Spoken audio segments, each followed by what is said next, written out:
everyone, I'm back for another weekly segment of Clear the Clutter with Christine. And today I'm here to talk about a couple things. One, how to purge your Tupperware. And two, my newest, latest, favorite thing. And I'll get to that in a minute.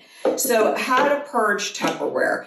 Well, the easiest thing to do is look at it. And if it has seen its better days, it has tons of spaghetti sauce stains, they're warped, the lids don't fit, it's time to go.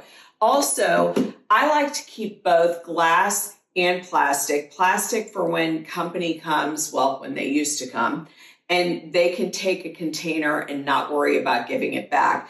But on a normal, regular, everyday basis, I like to use glass because it's just easier to wash in the dishwasher.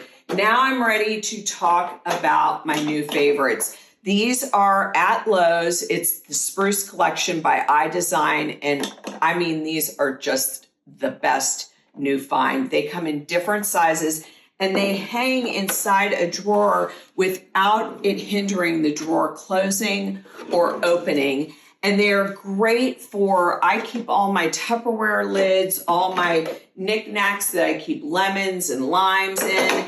And they also work great in a bathroom for hair accessories or skincare accessories. I just can't say enough amazing things about the Spruce line at Lowe's by iDesign. So they do curbside pickup, and keep following week to week with Clear the Clutter with Christine.